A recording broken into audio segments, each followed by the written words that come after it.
I'm Mark. I'm Casey. That's Moto. And I'm Pat.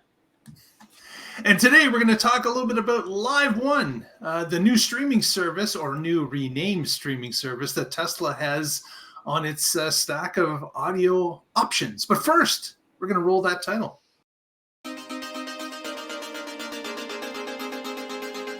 You're watching the Tesla Life Express. Hey everyone, thanks for joining us. Today we wanted to talk a little bit about an update about LiveOne. They made an announcement recently that they now have 450,000 Tesla users connected. And for those of you that have been under a rock and don't realize what's been happening with LiveOne, is That's that me. yeah, exactly.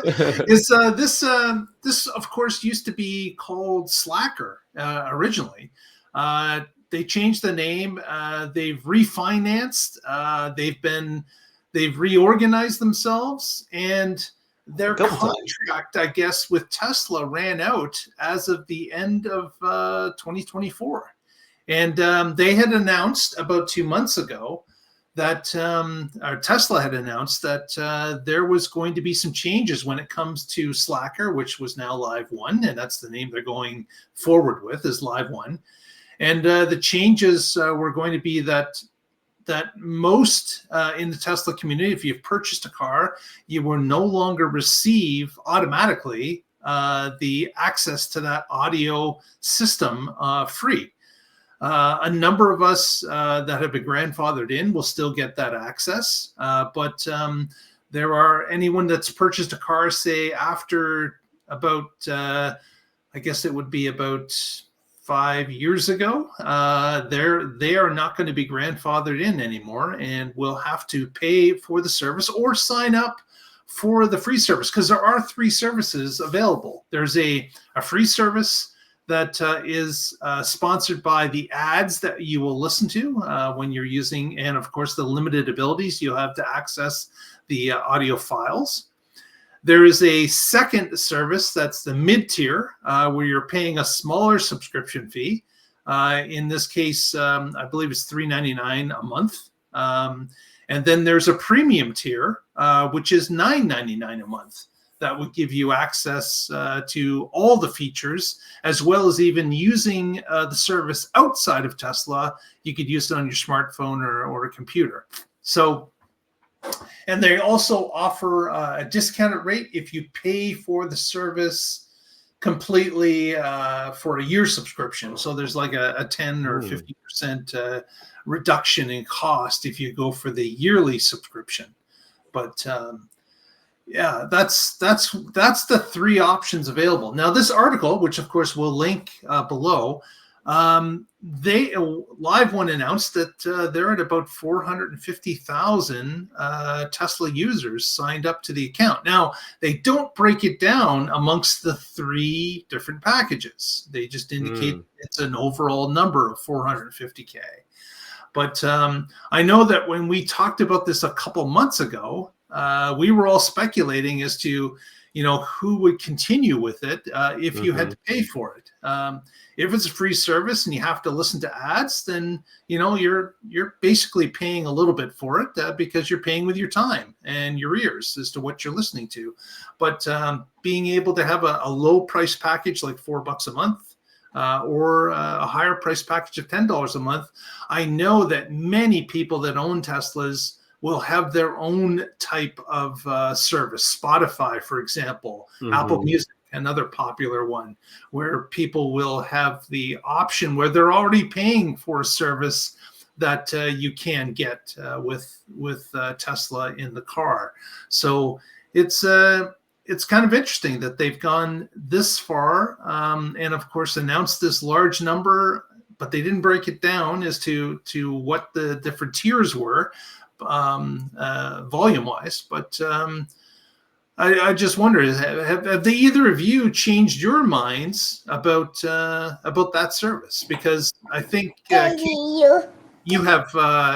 Would you have the ability? Has some of that been taken away from you, or are you grandfathered in? I'm grandfathered in, and I stopped paying them as well because I was a subscriber. But then we got Spotify, and we got YouTube Music, and the way that they treated me like a weird cross between the paid customer and a non-paying customer, I didn't appreciate. I didn't appreciate the way that they, similar to the way that you can never play the song you want to play. Right. It was like that, but not quite that. And it just felt for the money. I could have got Spotify for the same price, or I could have got YouTube Music, which I get as a YouTube creator with premium. So I'm like, didn't see any need to keep that around until they at least rev the software personally. But every now and then, my car will just play them. Like if I ask it for a specific song, or if Moto is in a mood, it'll switch over to LiveOne. That's interesting you say that, because I think that in my car, I know it for a fact in my car, if you ask for a song, it automatically goes to LiveOne to search it. Mine used to do that, but now it tends to favor whatever I'm in, if it's YouTube Music or Spotify. But every now and then, I guess if it can't find it, or if that's the first hit, it'll switch over to LiveOne. And I'm like, I wish I understood how this works so I could have a predictable experience. So do you have to be paying for premium connectivity? I'm sorry, Patrick? Do you have to have premium connectivity for any of this? Yes. Okay. Or at least you did. So you'd have to be paying $10 a month for premium connectivity, and then whatever on top of it for LiveOne or whatever service you prefer. Correct. Yes. And of course, the other option, if you're not paying for connectivity, is you just stream it through your cell phone plan, right? Like you're basically just Bluetoothing it to your speakers or to your system. Yeah, but Bluetooth is a different thing. But if you do your hotspot and then reconnect back, or do the setting for don't disconnect from this particular hotspot when in drive, then you can do it that way. But just make sure you don't run afoul of your data plans. Some of them will slow down. Others will start to charge you for the guest data. They separate that which came from the phone and that which did not. There are ways around that, but that's service theft, so we can't. Everyone's plan could be different. So you have to read the fine print of your cellular plan if you're planning on hotspotting it to the car. Oh, that's a good point. There are some plans that allow hotspot for this usage, not for car, but just for like streaming music, that sort of thing, won't count. So you might even have like an in-between plan like that. That's a good idea. So it's important to read the fine print on your cell plan if you're not doing the connectivity. So if you've read it and you're still confused, try it for a little bit. Wait till you get the next bill, and then see if you were right before you commit to hours and hours on a road trip. Before you do that 72-hour road trip and realize that you've listened to music 80% of the way, even when you were pulled over and sleeping at a rest stop. So Patrick, what do you think? Do you run with connectivity or not in your cars? So the 3 we have premium connectivity for life, and it is pretty nice to just be able to click the wheel and say play whatever song and listen to it. In the Y, we do not have premium connectivity, and so I just stream stuff from my phone, podcasts or audiobooks or whatever I'm in the mood for. And we do have a Slacker account, and so I've got that on my phone. So if I want to listen to music, I just do that. So I'm really not using Tesla's stuff at all. I'm using it from my phone most of the time. Yeah. Do you find that's a problem when you're switching between cars? Like, is that something that you typically don't remember to do, or? Oh yeah, it's part of the routine of getting in the car, get your seatbelt, get your phone working before you start on the road. Make sure you have your destination in the nav, and then go. Okay. but does the new cloud profiles help with that at all? Because now you don't have to like, it just says, hey, it's Pat in the car, or you pick, I'm not the wife, and then. So my wife doesn't do any of that stuff when she drives. She's driving. She's very much like the German mindset of why do American cars have so many cup holders? Cars are for driving, not for drinking, and don't drink and drive, and not even a Coke. Right. Same with all the other stuff. It's all distractions. So it's if it's any phone, it's mine. All right. Interesting. So that's so this change has happened as of today. And if you haven't tried it yet, you're going to be faced with that the next time you get in your car and try to use LiveOne, formerly Slacker. And it will be interesting to see. Again, I think the 450,000 users is kind of a little bit disingenuous. I think I think there's a number of people that have signed up for the free account, or maybe it's an automatic free account. I know there was also a free trial that LiveOne was offering it too. So all it would these be things could millions if they just automatically signed you up. I was about to say, right? yeah, it shouldn't be 0 because it should be every American Tesla. Yeah, right. So that's interesting. Also, and Canadian too, because we get Tesla connected to that. Yeah. So if you have a legacy Tesla with the premium connectivity for life, or if you have premium connectivity for life, it should still be there. But if you have one of these cars or acquire one of these cars, does it give you the free account still, or does that count as a new account? No, if you've got free connectivity for life, you're grandfathered in, and you will have LiveOne forever. It's free Even if of you haven't already charge. opened it. Yeah, you'll have it automatically. That's not going to change. But if you've purchased a car basically 5 years and newer, that free unlimited connectivity outside of what happened with the Cybertruck is something that you will not have, and therefore you may be given a free trial on LiveOne, but it's not. You do have to sign up for it, and you do have to, place your email and select one of the 3 packages. 2 of them you'll be billed. Gotcha. So this would be a really cool opportunity for Tesla to come out with a car hotspot situation. Obviously, they might not want to pay AT&T and whoever the partners are to do this, like Chevrolet does. But now that they have the Starlink Mini and they keep putting out, they were a launch leader at SpaceX for last year. Maybe they can build in some Starlink Minis to the cars and then charge you $20 a month to have hotspot unlimited. That would be awesome.